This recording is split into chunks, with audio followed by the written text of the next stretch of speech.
So bizarre. Okay. We're live. So strange. It went live.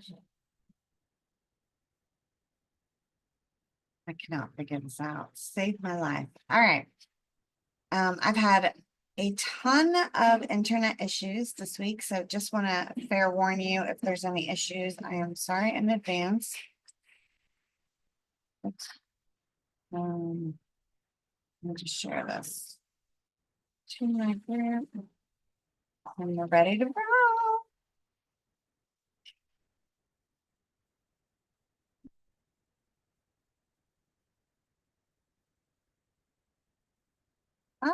Early. Love it. All right, at 10 o'clock, we're gonna start. I wanted to get on early because I cannot do my tech for whatever reason, like at all.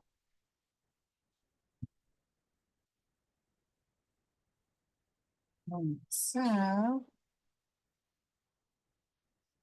and what's funny is I went live on this stream from last week somehow. Okay, we're not just gonna stress ourselves out like that, right?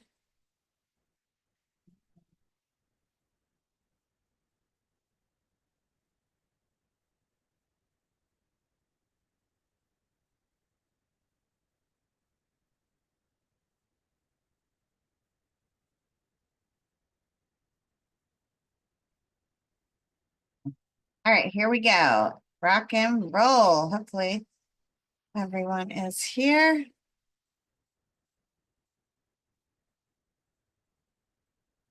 So today the topic of conversation is the real reason your leads ghost you. And I will be honest, we're talking about one, but I want to talk. What am I trying to say? Okay,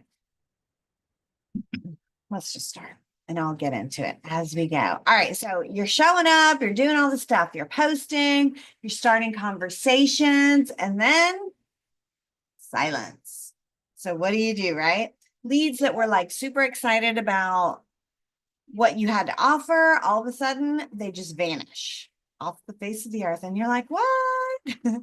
So they, when talking to you or in the DMs or in your Zoom, they're like, this is exactly what I need. And then they never respond again. Does that sound familiar? Has that ever happened to anybody? Raise your hand if that has ever happened to you. So let's talk about the real reason your leads ghost you. Especially, I'm talking about the ones that you think are totally in and totally excited, and then all of a sudden they ghost you. So how to get the right ones, which are those, the ones that are excited about it and the ones that are in, how to get them to come back. Keep in mind, not every lead is for you. Not every lead is the perfect one. So when some of them ghost you, it's not that big of a deal. They weren't really, aligned with you or aligned with your program or whatever it is. It's not that big of a deal.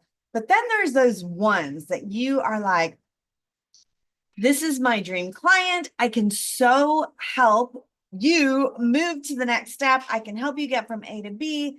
I can definitely make an impact in your life. And they ghost you. And they were excited about it. They were like, I'm all in. And then they ghost you. So what's the problem? Most people assume it's something they did wrong. And I know I've heard a ton of you tell me all of the things that you've done wrong. And let me first start by saying, maybe, there are plenty of things that we can do wrong and that can go wrong. And 99.99 are correctable. So we're going to talk about some of those ways, what you can do after the fact. But I want to say before we jump into any of this, get out of your head. Like, get out of your head, because here's where most people go wrong. They get up in their head and they talk themselves out of following up. And if you look at the statistics and the numbers, you know that it's follow up, follow up, follow up that makes people successful. That makes the difference between the winners and the losers. Not that you're a loser, but you know what I'm saying. The people who get ahead follow up. Statistics prove it. It fact. Okay. So get out of your head. Let them tell you, like, point blank, I don't want to do this because, and then you're like, okay. Even then, maybe you can use some of what we're going to talk about today.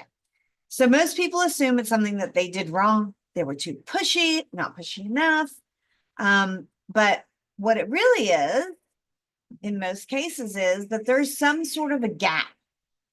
And it's typically a gap in clarity, connection, confidence, certainty. Certainty is the big, big word here, right? But they were not clear enough on something. They lacked the certainty that you or your program is what can move them in the next step. And maybe that connection just wasn't there. And then the confidence, and that again goes back to the certainty, right? So if you know that you feel like it was definitely going somewhere, maybe you had the connection, but there was a gap in the clarity, the gap in the certainty, which could be the confidence, right? Maybe it's about the next step. They just don't know what they're supposed to do. Maybe you forgot to say, hey, let's hop on Friday, close this, and, let's onboard you next Tuesday. Maybe you just left that part off, so they just don't know what to do. It happens, believe it or not. All right, so ghosting is not rejection. First and foremost, ghosting is not rejection. Could it be? Maybe.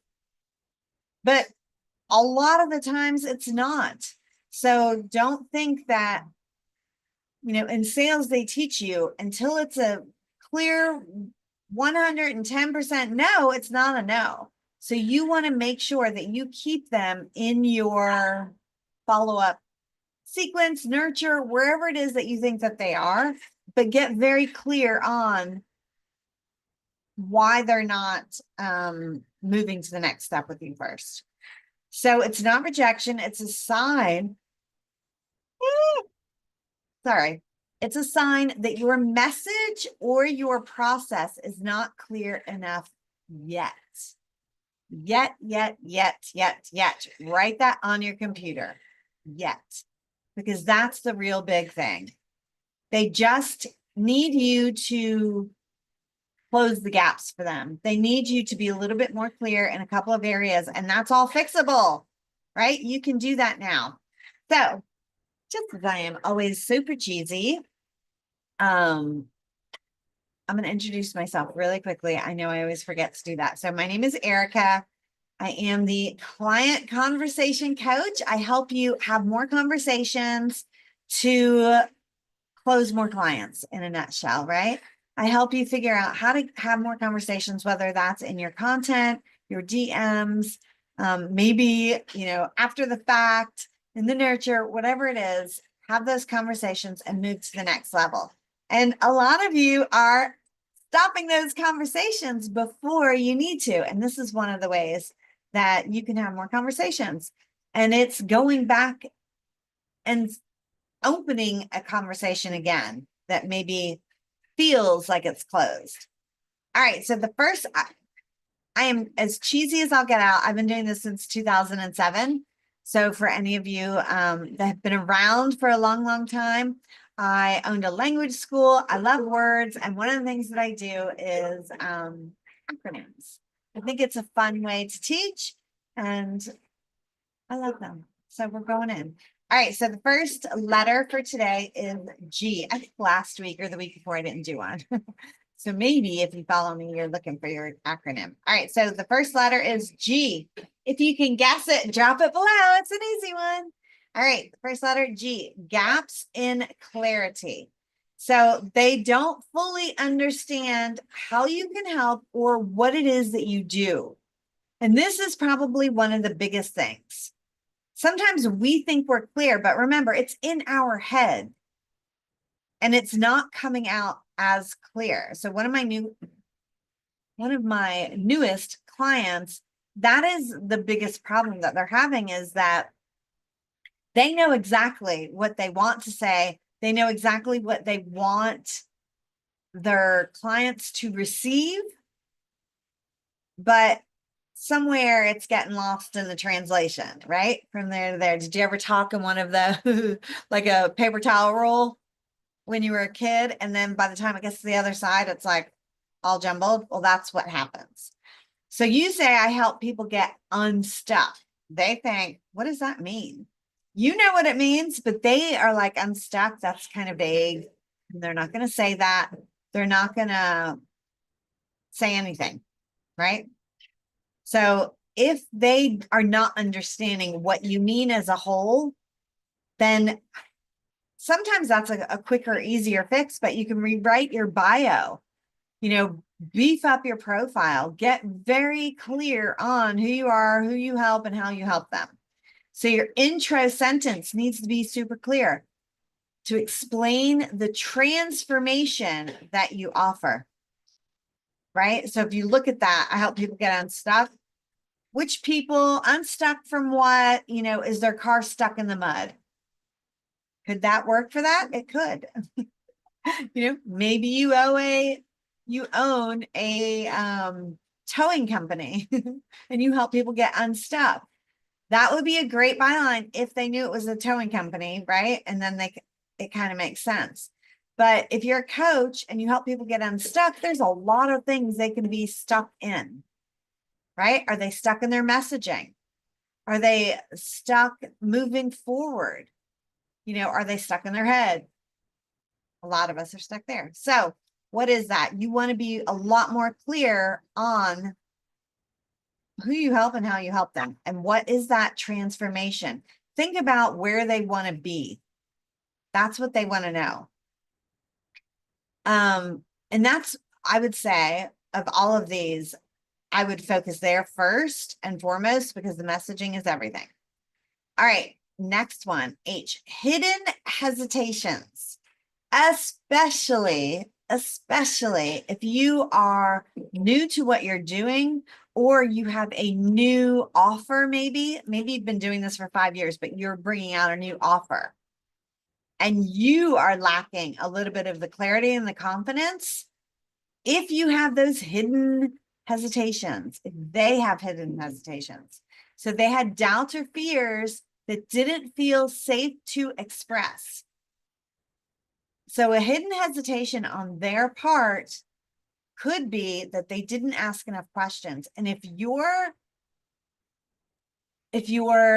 content, your presentation, your conversation with them did not close those gaps for them, and then they have those hidden hesitations, you may not know what they are, but maybe they were worried about price.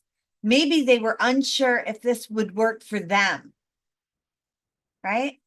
So go back to your last few conversations. I love to give you an action. Go back to your last few conversations. Hopefully you recorded it, you took notes, something. Was there a hesitation?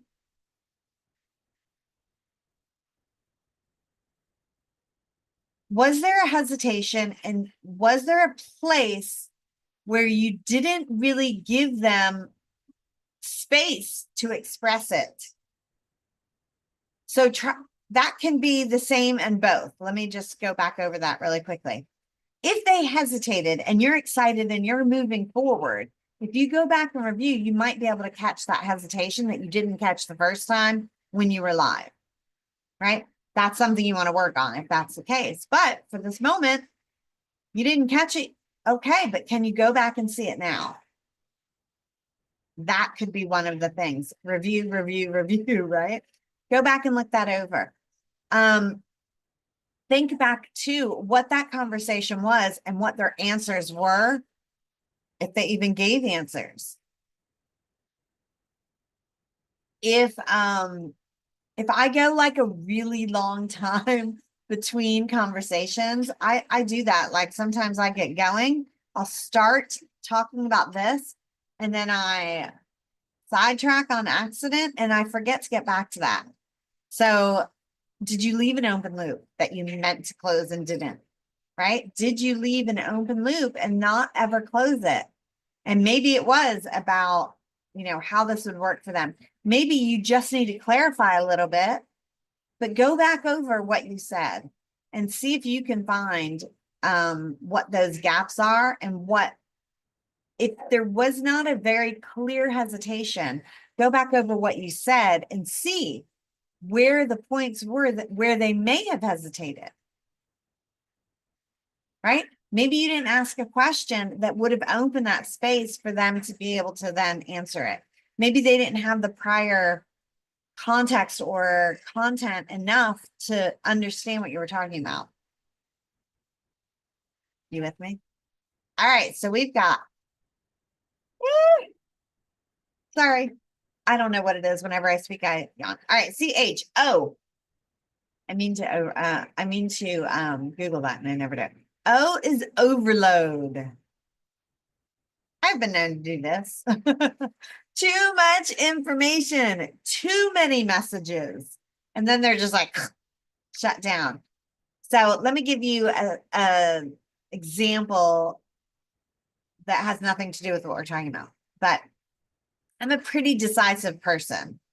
I'm like one of those people that can buy from the webinar without ever even jumping into a conversation. I mean, I'm that kind of person. I'm very decisive. But if I realize that I know I want it and boom, boom, boom, boom, boom. Or if I realize that I want to do something, then I know I want to do it. Anyway, however, when I go to a restaurant, if there is a really long menu, I am the most indecisive person. Number one, I want it all, right? Number two, I want to see what everybody else is getting because I don't want to have FOMO. So I want to make sure when I hear them say it, am I like, oh God, I'm going to be trying to eat off their plate, which I never do. I'm like a crazy person. Like, do not eat off my plate if you ever meet me in person. All right, moving forward. So it makes me indecisive. What do I end up doing? Just so you know, I end up asking the waitress, give me your top 3 favorites and I'll choose one of those. Why? Because it's so much easier to choose out of 3 than out of 80. So if you've given them way too much information, way too many options, choices, your messaging is super robust, to say it in a nice way. Maybe it's just overload for them. And maybe it's just too much and they can't decide. Right? What about this? Have you ever sent a long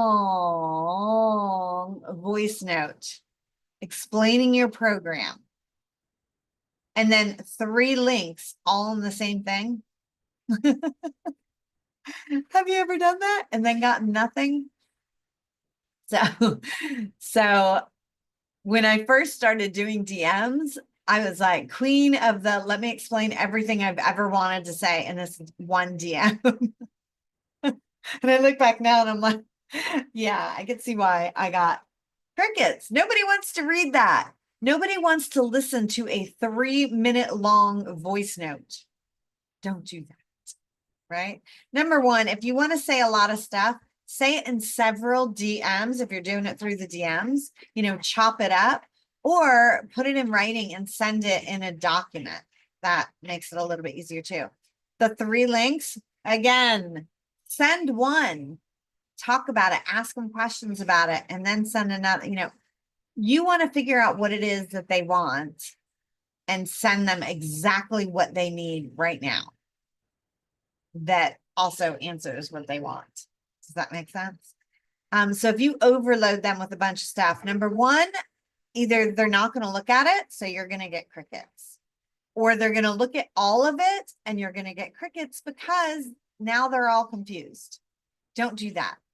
Try to make things as simple, as clear as humanly possible. Bing, bang, boom, done. Right? So take one conversation that you've had and simplify it. So whether that's like a DM, a voice note, a video that you sent somebody, something that you can totally simplify. And maybe you want to send them a longer video, but maybe you could send them like the synopsis up front, or the things to look for in the video, or the timestamp. You know, a lot of that can help too. So just figure out how you can make it the most simple for them. Remember, you don't want them to have to work for this. You want to give them exactly what they want so that they're like, yeah, okay, what's next? Right? And then you give them what's next. And you don't actually want them to say, hey, what's next? You want to tell them what's next. All right. You want, I have my thing up here. It's going to try to answer people in there, but I forgot about it. All right. I'll look at the message later. If you guys are leaving me, if you're leaving me comments, I will definitely check them out, but I get distracted if I start reading them. All right. With this overload, I told you to go back and take one conversation and simplify it. So if you're listening and you want to go over one conversation with me, that's one voice drop, one DM, one conversation with me. I would love to audit your conversation. So drop me audit convo or DM me audit convo, and we'll hop on a call and we'll do that. Or you can send it to me and I'll send you something back. But I'd love to be able to do that with you. All right, so the next one is S, silent needs. This is kind of like the hesitation one, right?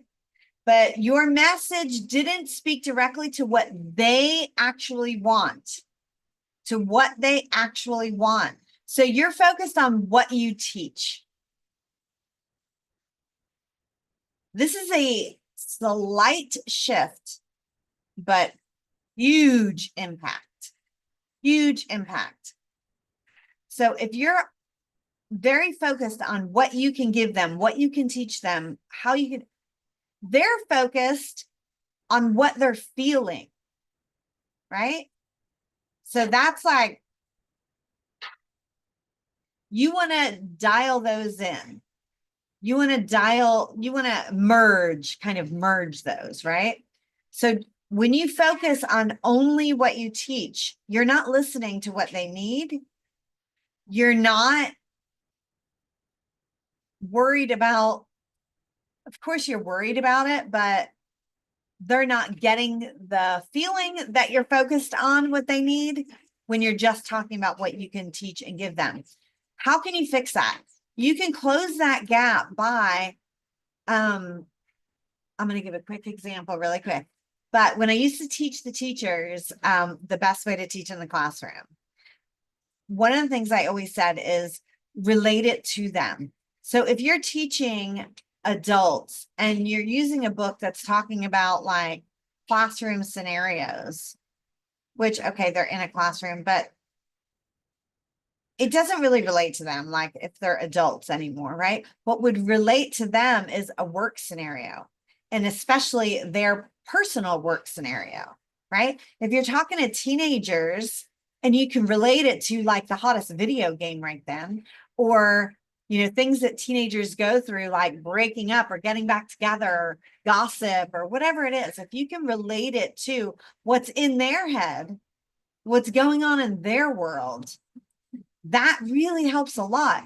And so when you're focused on what you teach, relate it back to how that relates to I'm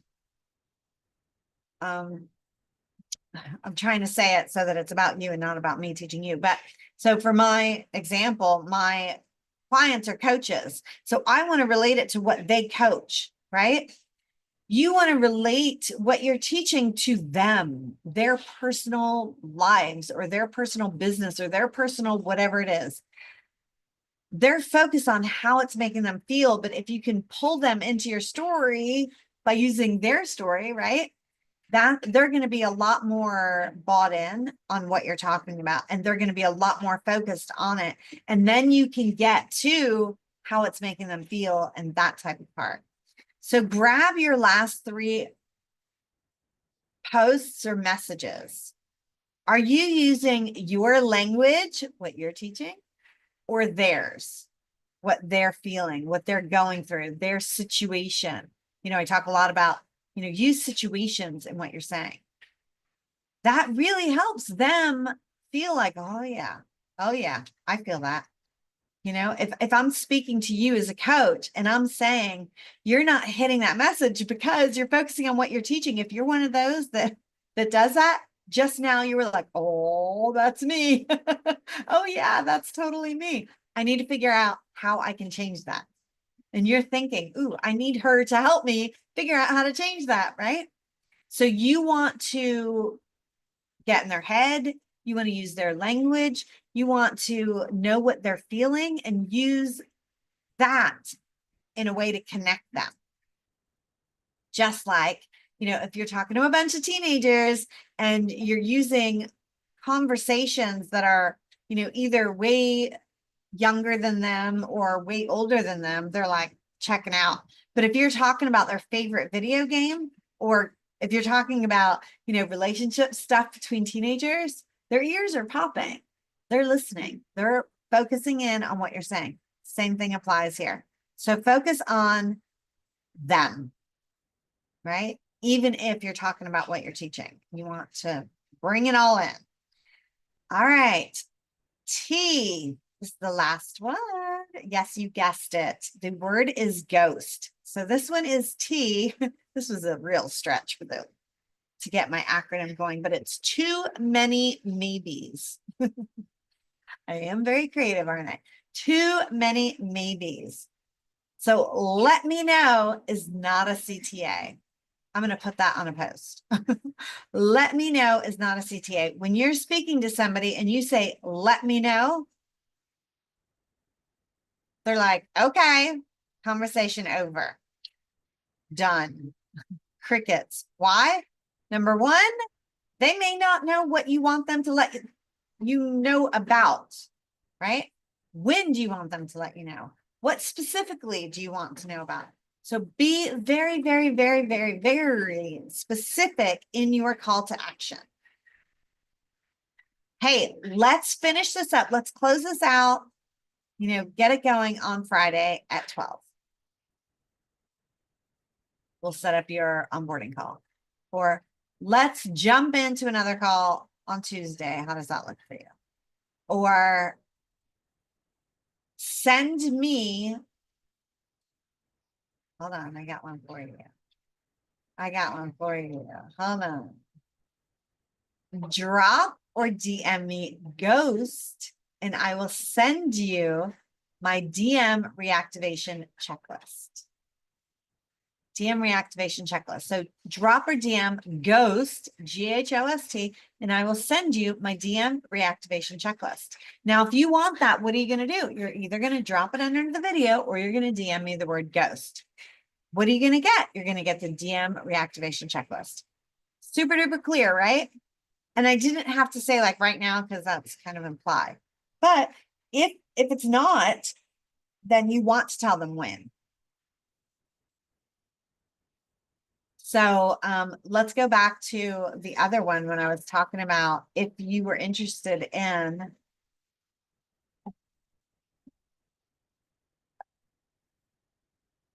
I didn't write that one down. I think I said it on the fly. If you were interested in me helping you with conversation, right? If you were interested in me helping you with conversation, I don't even remember what CTA was that I gave you, but it was clear at the moment in my head. Just drop I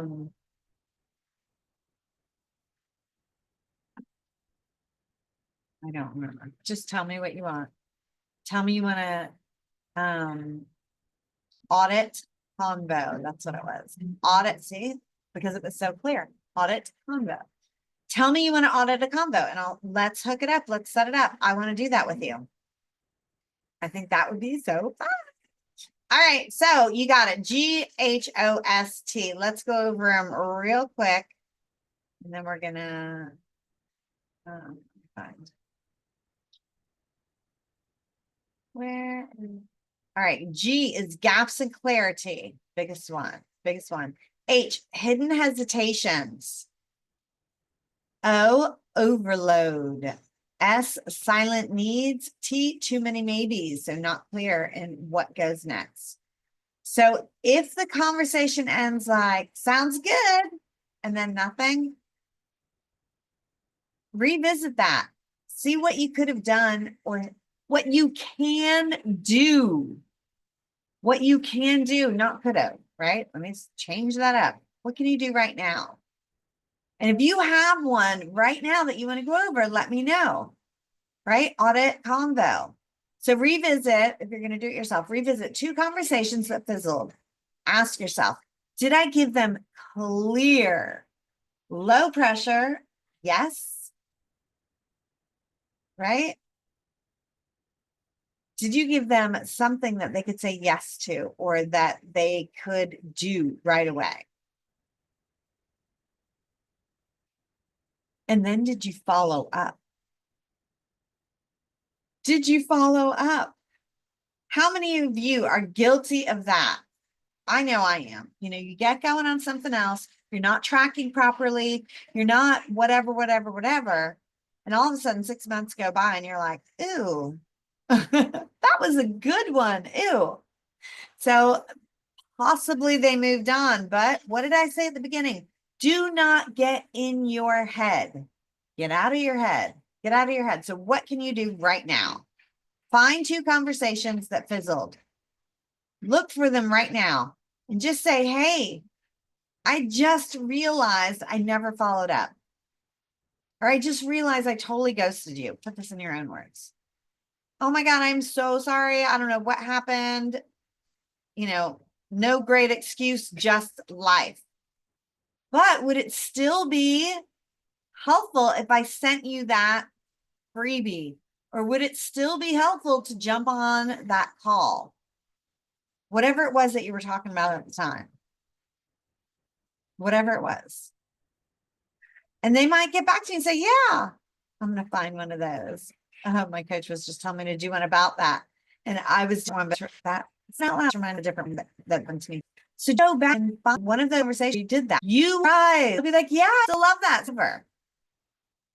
Send it over. And then what are you going to do? You're going to follow up, right? Find out about that freebie and just say, hey, what? Don't say, hey, what did you think? Don't just say, hey, what did you think? What did I think? What about what? That. Be clear, be specific. How many of you love it when somebody sends you a message and says, hey, how are you? I don't know why, but that really drives me crazy. Really. I'm like, what? Like, say the next line too, please. All right. Anyway, quick recap. So when your leads are ghosting you, it's probably not because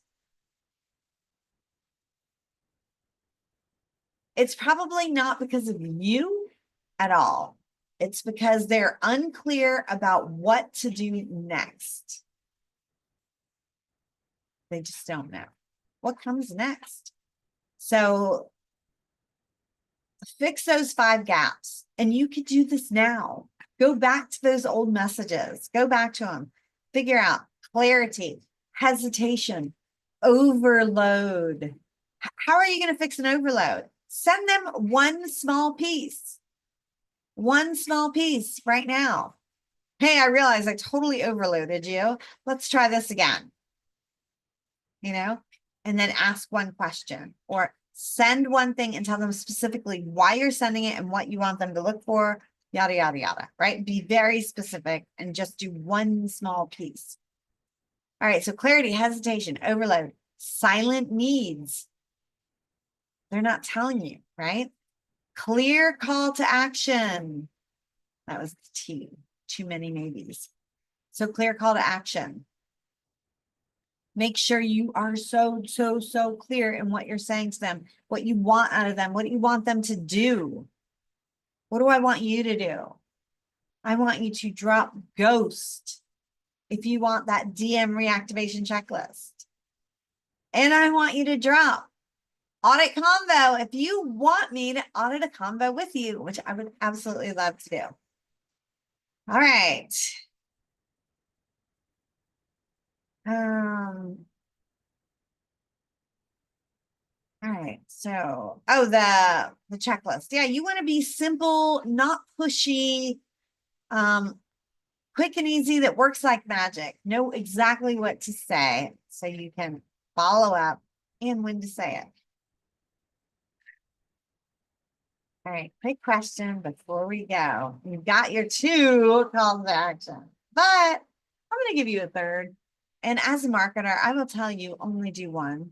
Do as I say, not as I do. All right, have you ever had a dream lead ghost you? Have you ever had a dream lead ghost you? If you have, let's talk about it. And that will be your drop it below. If you want to drop it for everybody, or drop audit convo and let's hop on a call. I want to talk about it with you. All right. I had to restart my computer like 16 times. I'm having a lot of tech issues. So I am not going to tell you what Elevate and Engage is about next week. I don't remember, but love to see you there. So if you want to be there, it is at every Thursday, 11 a.m. Eastern and 4 p.m. UK time. All right. Have an amazing rest of your day, weekend. I hope that stream went well. Next week, I am going to a conference, so maybe I will do a couple things live from the conference. All right. Have an amazing rest of your week, and I will see you